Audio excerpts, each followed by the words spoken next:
Tassa di soggiorno al via a Quarto d'Altino, la pagheranno i turisti ospiti di alberghi, agriturismi e bed and breakfast, esclusi i minori di 16 anni. Sarà applicata dal 1 luglio, ancora indefinito l'importo. A Quarto d'Altino i turisti sono in costante aumento, 150.000 soltanto nel 2012.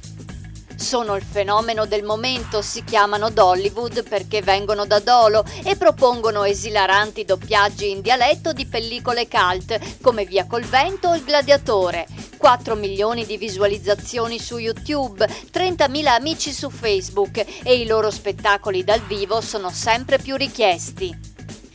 20 sportelli bancari e neanche un alimentari. C'è preoccupazione tra i residenti del centro storico di Mogliano per l'inarrestabile emorragia di negozi. Nell'ultimo anno e mezzo hanno chiuso 12 attività. L'assessore Giorgio Copparoni promette presto un mini market nell'area ex Nigi.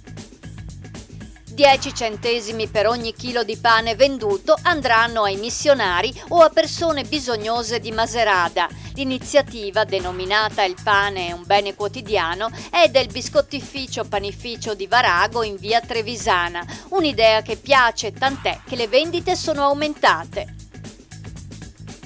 Sempre più numerosi i padovani che non pagano l'assicurazione, in passato un fenomeno circoscritto agli stranieri, invece negli ultimi 2 mesi i vigili hanno pizzicato 23 conducenti, quasi tutti padovani.